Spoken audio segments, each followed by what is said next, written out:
Hello and welcome back to another Minecraft beta survival testing series McThing, and I am greeted immediately with a drowned behind my door. Hello sir, do you want to come in, do you? Unfortunately we don't allow drowns in here. Your type are not welcome, mate. Oh, and look, dancing creepers and dancing vindicators as well. This is not a good place to be standing at the beginning of this video. I think I'm going to run away. So right now I'm going to start my 1 hour timer and I am going to get cracking with surviving in the latest beta. It is Minecraft 1.16.220.51, which means we do have access to mountains now. However, what? Well, this just isn't a very good start, is it? How was there one in here? Oh, jeez, all me stuff. Yeah, oh no! No, you're not allowed in. Go away, shoo, be gone. Oh, jeez. Oh, well, we're going to be oh, jeez. An hour fixing every, oh, jeez. Jeez. Well, that's that all fixed apart from the windows. That is definitely not how I planned on this episode starting, and I'm not sure what we had in that corner there either, but it doesn't matter. We've got pretty much everything back to how it was. One thing I am going to do, though, is see if I can craft myself a bunch more torches and try and get this area a little bit better because quite clearly it is not very well lit around here. Jeez.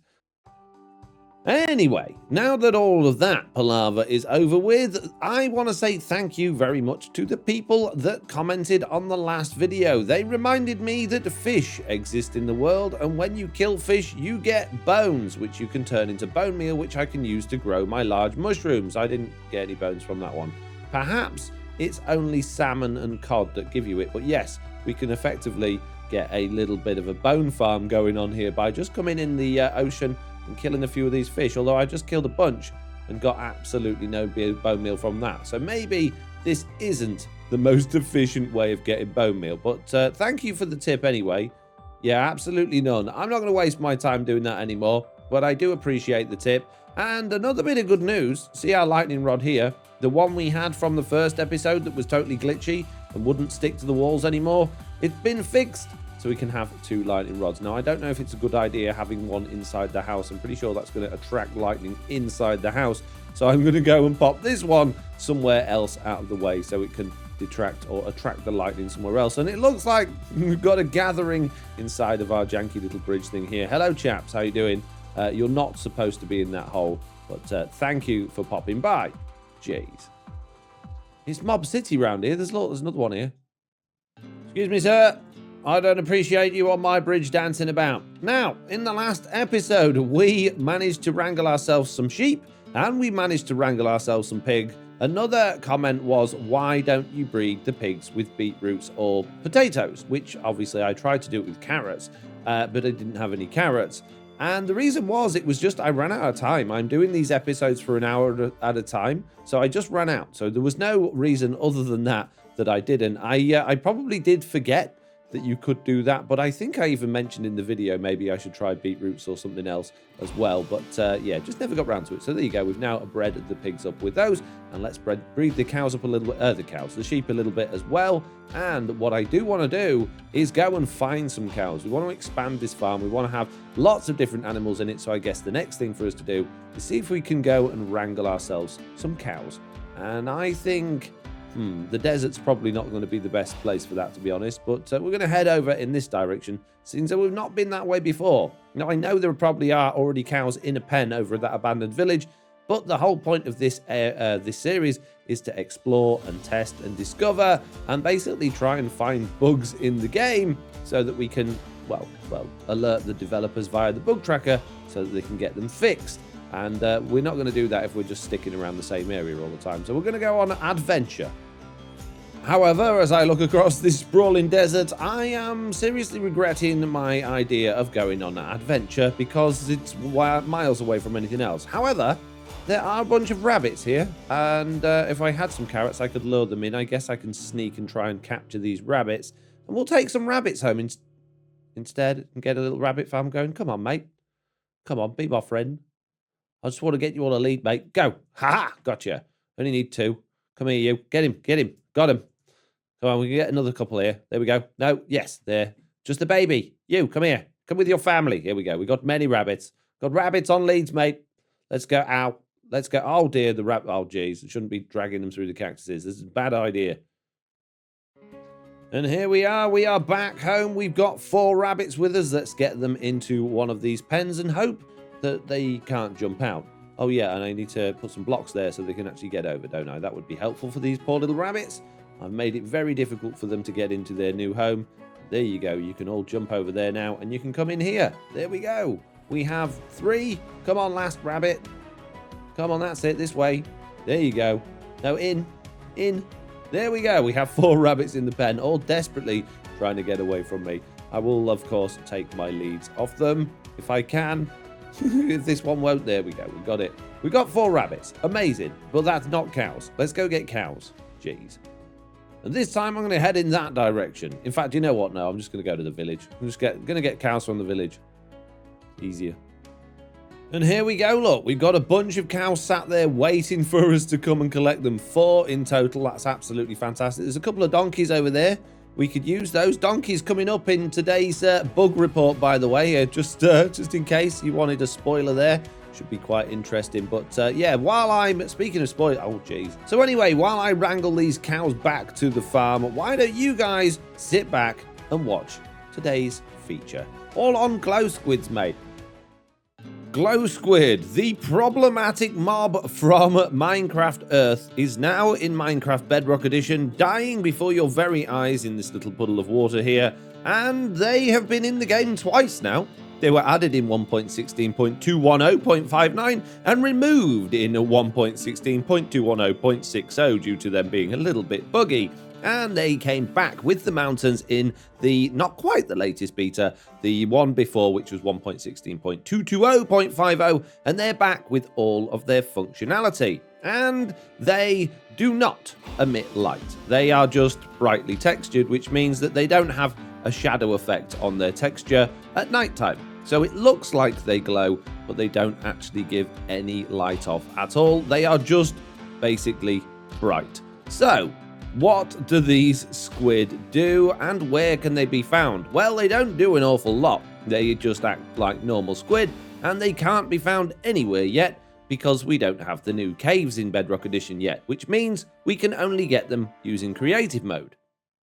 So the question on everybody's mind is, how easy are these things to kill? Yes, I'm pretty sure that's the only question people are asking about this thing, and a normal squid takes 2 hits with the standard diamond sword. 1, 2, the squid is dead, giving me its ink sacs. A glow squid, however, also, I believe, will take 2 hits. 1, 2, and there you go. It is dead, and it has given us glowing ink sacs, or glow ink sacs. And also, when you hit it, did you see, instead of spurting out normal black ink, it will actually spurt out the green ink, or the glowing ink. That's pretty much it for what the glow squid do under the water. There really isn't too much to find out about them at all. They don't hurt anything. They're completely passive, and I believe when they are put into the game, they're going to be spawning in the underground lakes in the... Yeah, that's where I think they're going to be spawning. I'm not 100% sure on that, but pretty sure that's the case. And of course, we don't have the underground lakes just yet because we've got no new cave generation on Bedrock Edition.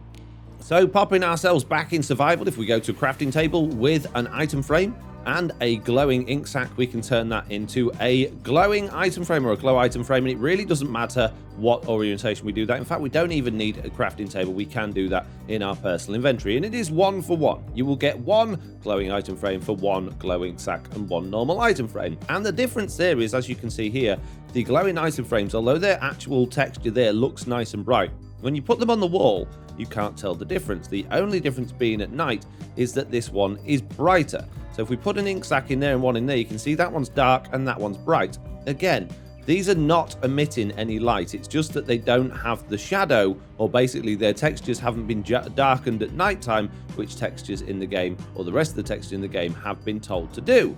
So during the day, you can see the item frames don't look any different from each other at all. The normal item frame is exactly the same as the glow item frame. But the other new thing that comes along with the glow squid is the ability to click on signs with dies in order to change the color of the text. So if we grab ourselves a sign and type something on it, like that, and then we grab ourselves a die and click it, you'll see that text has gone blue, although it's quite difficult to tell because it hasn't changed all that much. If we do the red die on there, it will also go red. That doesn't mean we can no longer use the special symbol and do text differently. We can still use the formatting codes in the game in order to create different types of text. The difference is now, though, can you see how dull that green is? Considering when I was actually typing on it, it was a lot brighter. So if I come back to this and type test, look how nice and vibrant that test is there. But on there, it's very, very dull. And the reason for that is they want to give the glow ink an actual reason to exist with the signs. If we click it, you'll see that that text then lights up and it becomes the right color. And furthermore, when it goes to nighttime, that text then will be very brightly illuminated at night. Now, the difference here is the black text cannot be illuminated at night, which obviously, you know, it's black text. It's not going to really illuminate. But yeah, I think that's really good. Now, I'd be interested to see what happens with white text. And I'm also interested to see what happens with two different color texts on signs when we use the glow squids. So I've used the formatting codes in order to create two different colors on one sign. If I click those, they both do illuminate. That's absolutely fantastic. So that's really good news. Now, the glow items frames themselves don't seem all that bright. They don't look particularly bright, but there's no difference in the brightness from the night and the day. Going back to daytime, you'll see that there really is no difference at all. I'll switch between those two views now so you can tell. And there you go. So there's absolutely nothing different about the color of that or the brightness of the actual item frame and the item inside it during the day and during the night. So yeah, they're not emitting light, which would be nice if they could, but that would just make Minecraft awfully laggy and awfully buggy. But they are nice to be able to visualize what's going on. So if you've got a shop and you want to advertise your night prices, or your prices at night, then you can now do that. So that really is it for Glow Squid at this particular moment in time. There really isn't that much else to it. I'm not sure what caused so many problems which made them need to be taken away from the game and then put back in again, but I'm glad they're back. They do add a little bit of something interesting, a little bit of something different to Minecraft, and I think that they are a welcome addition to the game. Anyway, back to survival. Hang on, before we go back to survival, I have one more little bug to show you. This is a freebie. This isn't part of the bug bit. This is part of the feature. And that is because I discovered whilst playing with barrier blocks that they have all sorts of rendering issues when it comes to other transparent blocks. Check these out. These barrier blocks here are literally right in front of us. I'm standing on it there, but it renders behind the glass block, which is below it, and it renders behind the water, which is in front of it, which creates a really, really strange visual effect. Basically something to do with Z index or Z layering. Basically, the layer on which that texture should render is faulty when it comes to the transparent textures, which makes it look all kinds of weird. Now, you can't quite see it, but it looks like there's a giant barrier block in the world behind the water tank, if you can just see the bottom of the screen. But yeah, little things like that just need a little bit of polish, please, Marianne. Thank you. Well, I hope you enjoyed that little featurette. I have had a little bit of a problem. It is mere seconds from when I last spoke to you in terms of gameplay. My cows got exploderized by another creeper. I was miles away from that creeper. It does feel very much at the moment like creepers' detection range are well over what they should be, because that cow should not have died then. Well, they shouldn't have gone off, basically. The cows definitely should have died. That was wrong of me to say that. But yeah, the detection range feels all kinds of off. Now, the other problem is the two of the cows didn't. Yeah, they may have slipped slightly. So two got blowed up, and two fell off things that they shouldn't have fallen off. Oh, look, more creepers. How are those creepers spawning? Where are they? See this one here in all of this light? How? There's some serious issues with spawning. I'm convinced of it. That might just be my bad luck, but where did that creeper come from? That area is so well lit. Ow. Get out of it, guys. Are they spawning in the water? Are mobs able to spawn in water? Well, that's not good if that's true. Ow.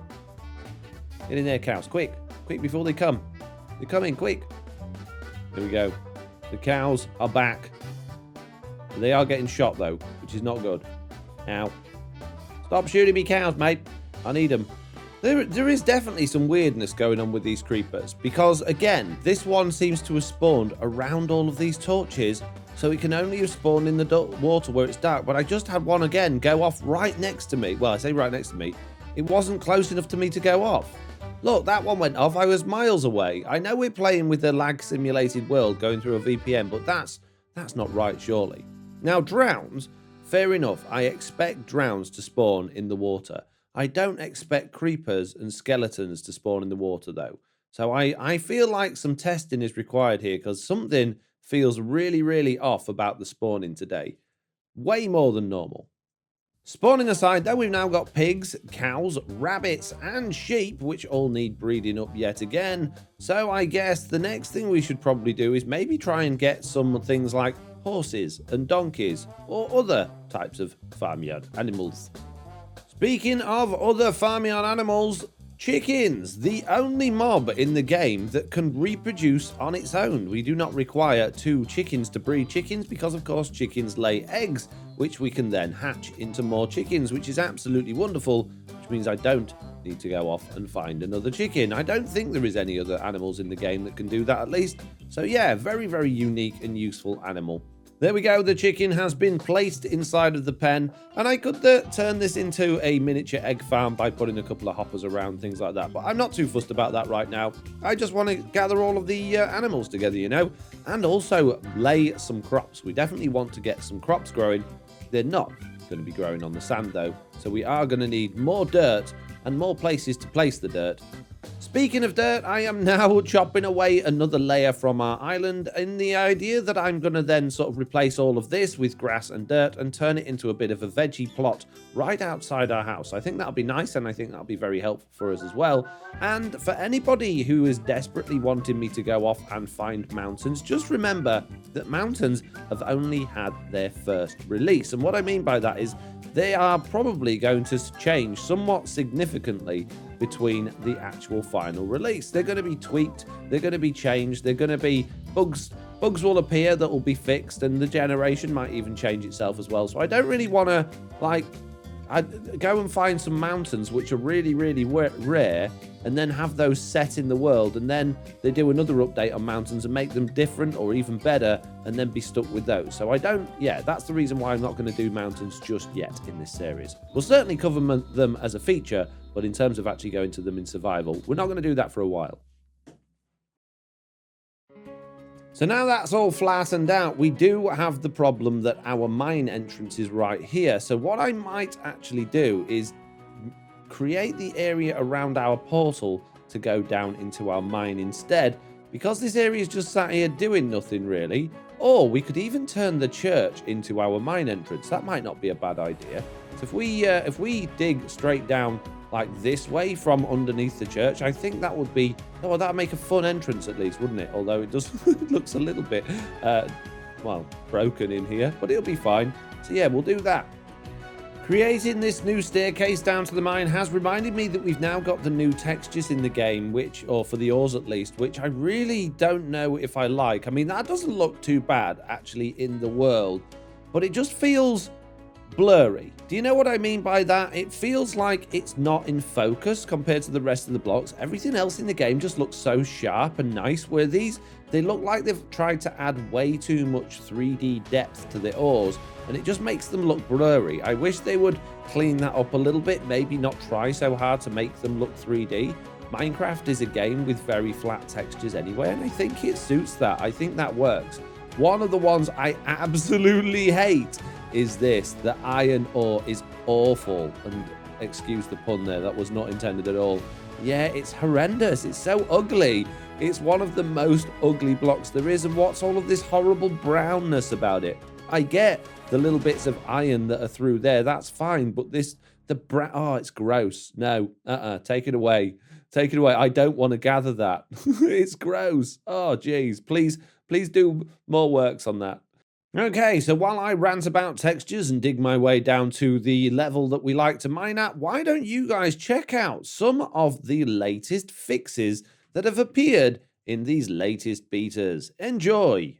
Ooh, gold.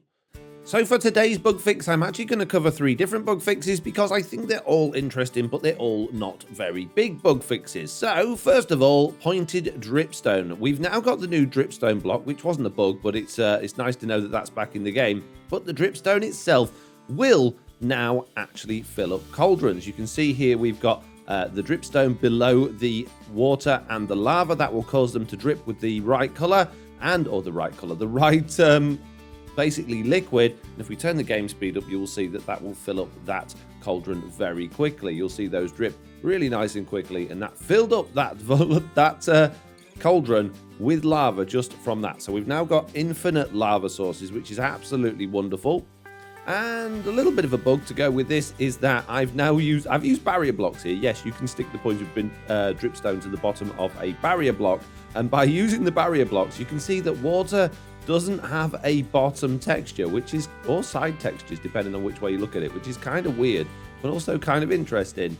Anyway, another thing about pointed dripstone that has been fixed, although I wasn't planning on covering this, but I might as well, is the fact that you can now attach it to itself, or you could do that before by doing that, but it's now working where you can keep them separate. So if you shift and click on it, they won't join together, which is absolutely great, because sometimes you want to make it so that they don't join together rather than them joining.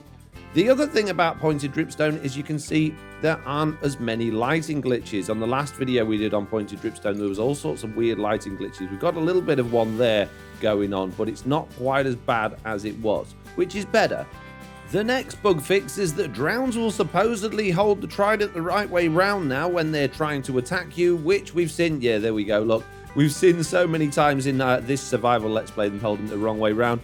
Now it's nice to see them holding it the right way around. However, with one fix comes another bug. If we hold a trident and go to attack something, we now hold it backwards. Jeez. So the last fix has to do with powdered snow. When we covered powdered snow in an earlier video, we found out that if we'd been inside powdered snow and then set ourselves on fire, we would just have continuous particles like this.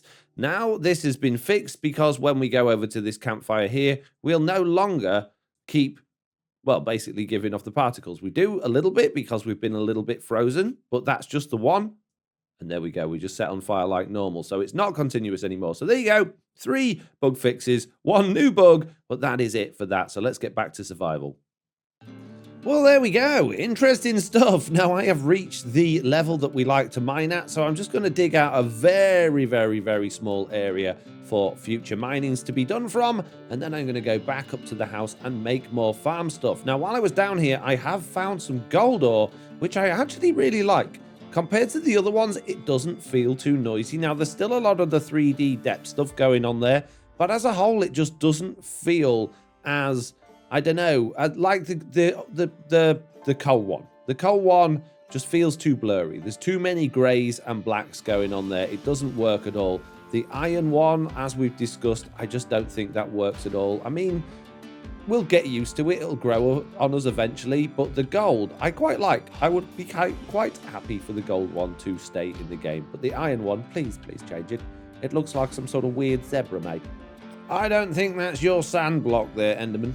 And I'm not 100% sure how you've managed to get yourself in that position there. But I think I'm going to leave you to it. Yeah, I'm not going to interfere with that Enderman. He looks busy. He looks very busy, and I don't feel like I'm the sort of person to stop him being busy. Well, it's always nice to wake up to another fellow at the door trying to sell me things. There we go. That's that guy taken care of. And I believe, yeah, there's another creeper hopping about over there. I did notice right on the edge here, it is a little bit dark. So I'm going to put a few torches around the very edges of this thing. Jeez, I've never put so many torches in one area before to try and light it up. But there we go. That's that done. Now, I don't want to mess with this creeper too much because, yeah, nasty habit of them going bang. But there we go. We dealt with that guy. The Enderman is disappearing, which is good news. Right, let's get this farmyardy stuff sorted out. Well, it is currently raining here on Beta Island. I don't really know a name for this island. If you've got any ideas for what we could call our little island, then I am all ears. Please drop a comment below the video and let me know what you think. Speaking of dropping a comment below the video, if you wouldn't mind awfully just dropping a quick like on it, hitting that thumbs up, and if you can subscribe as well for more future FoxyNoTail content, it is always very much appreciated.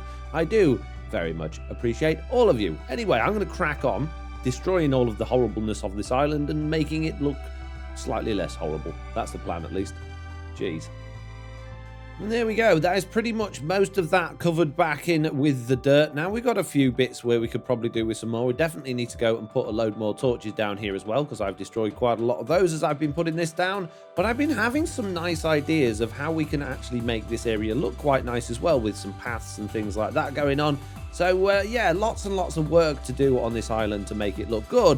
And while I get cracking on putting our little farming areas in, why don't you have a look at what I've found from the bug reports in these latest betas. Enjoy!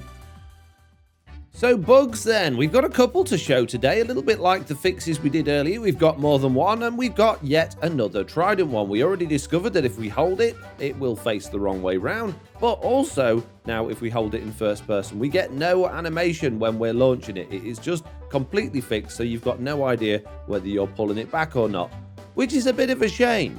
And for our second bug, we're back to the powdered snow. If you place this scaffolding on, wow, I want to place it up high, please. Yeah, if you place scaffolding on powdered snow, apparently you can't climb it. Let's give this a go. In fact, we'll do this in survival. So there's no cheating with flying. Now we can climb up and down that, no problem at all. But we can't even get into that. So what if we, yeah, if we go across it onto that, that's absolutely fine. But we can't jump into it.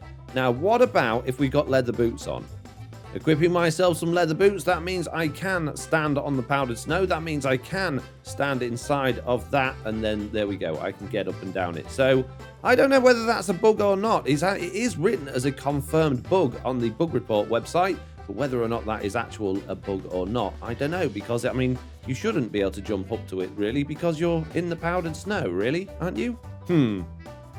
Well, the next bug I'm going to show you is not the one I was planning on showing you, is one I've just found. We are in the latest beta, which there are mountains, which should mean that the build height for the world is 320 blocks. However, we're up here at 156. I can't place any more blocks. Why? I can't even do it with commands. If I try and place a block in the world at above 256, it just says it can't be placed.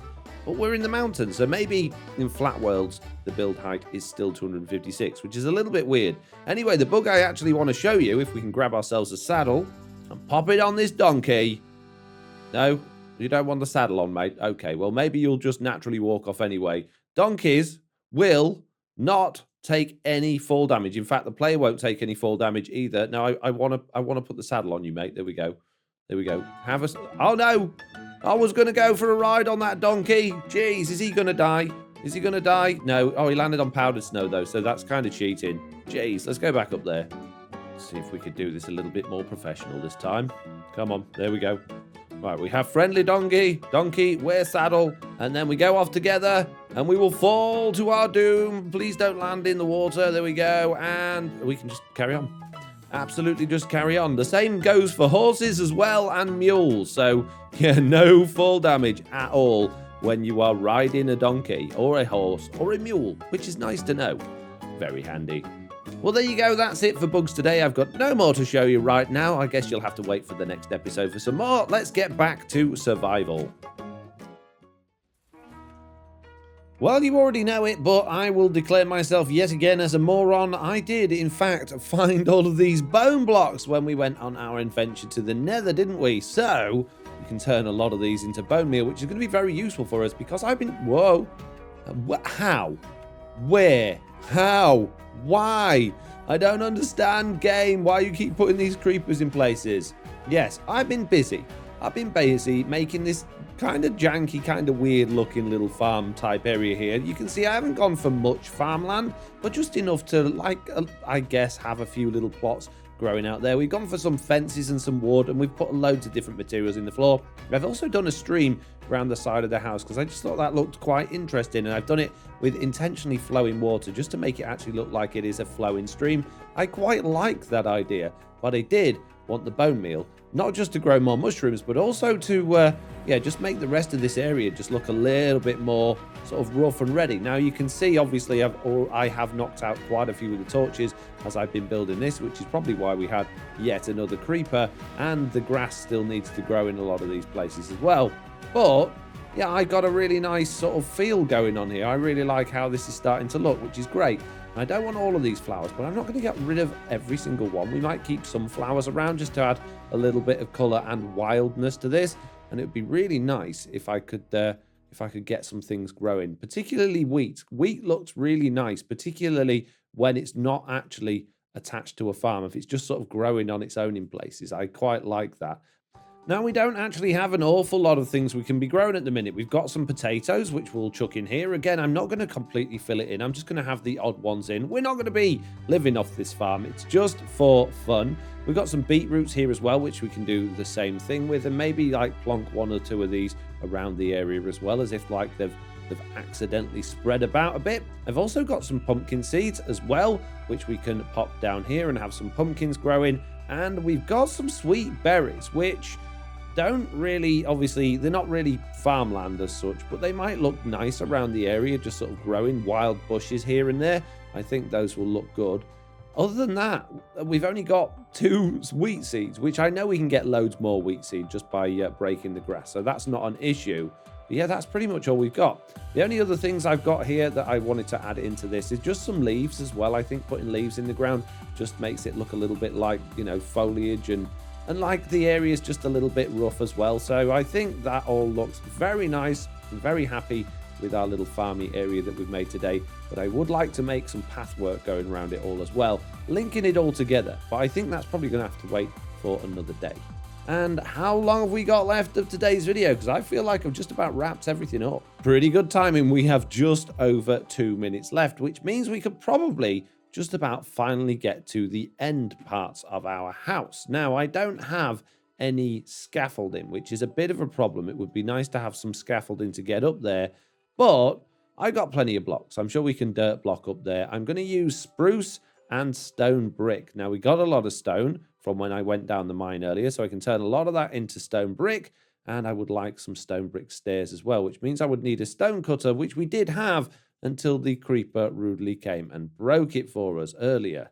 Oh, there we go. The timer has gone. I've only done one of those things. That's not the end of the world. Let's stop the timer then. Let's check out what I've done. And I have forgotten to use my axe to, just cheating a little bit. We'll just have a little bit of extra time here. I just want to strip those wooden logs there. Not the dark oak. I just want to do the spruce that's behind there, because I think that makes quite a nice little end cap to the house. Really, relatively sort of oldie, worny, rusty-y feel to it. Let's just break those, take a step back and check those out. Maybe the stairs on the stone or the stone bricks isn't the best thing there, but we're onto something. I will sort that out in another episode, though not today, because it is the end, sadly. But I hope you have enjoyed this one. It's been another full one with many, many bugs, many, many fixes, and many, many features. Okay, just the one feature. But other than that, it's been good fun. So thank you all very much for watching. I do hope you enjoyed it. If you did, please do leave a like. If you haven't already, please do consider subscribing. And hopefully I'll see you all in the next one. Goodbye.